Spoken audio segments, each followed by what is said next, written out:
Were you under the influence of any illicit drugs? I don't believe so. Had you had your eyes dilated that night? No. And yet you said that you were too excited to drive.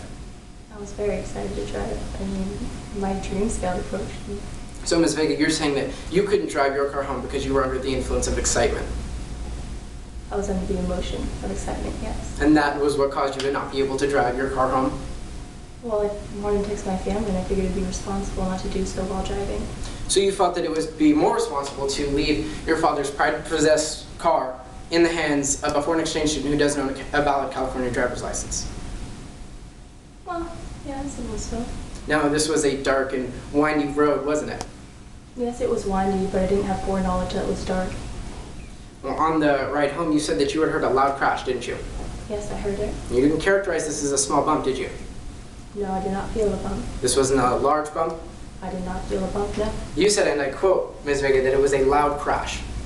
Yes. So then presumably, you pulled the car over immediately. I apologize, but I was not driving, so I did not pull over the car. Well, you had your cell phone, so you called 911, didn't you? No, I did not. I did not realize that Tony had hit something. You didn't realize that Tony had hit something. Someone. You say that you love swimming, don't you? Yes, swimming is my life. And wouldn't you say that in order to be a competitive swimmer, you have to be somewhat assertive? I apologize. Could you repeat that question? Wouldn't you say, being a competitive swimmer and attempting to go to the college of your dreams, that you would have to be somewhat assertive? Not so much assertive, but true. Objection, Your Honor. That question was calling for speculation. Well, being a swimmer, being asked about being a swimmer, I believe she has the personal knowledge on those grounds. I will overrule. And Ms. Vega, being assertive, you could have easily told Ms. DeLuca to pull over the car immediately. I could have, but we all make mistakes.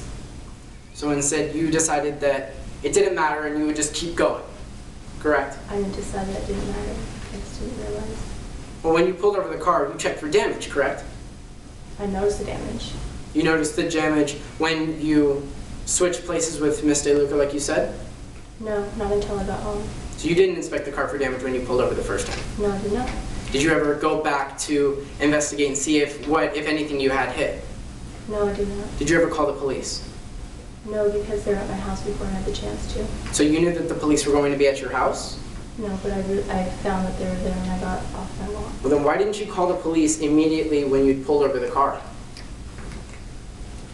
Because I only live about 5 miles from the high school. I didn't think... I apologize. I just didn't realize. You just didn't realize it? Sure. And when arriving home, you found that there was damage, in fact, on your front bumper, correct? I noticed some scratches. You noticed some scratches. So this was damage, correct? Yes, I didn't realize it would be that big of a deal, as they were just scratches and not dents. Okay, now, after this, you went back to see what you had hit, correct? No. You called the police, correct? I apologize, I already answered this question. No, I asked you if you called the police the first time you pulled over. Now I'm asking you if you called the police when you had arrived home and seen that there was damage to your car. No, I did not. 2 minutes. Why not?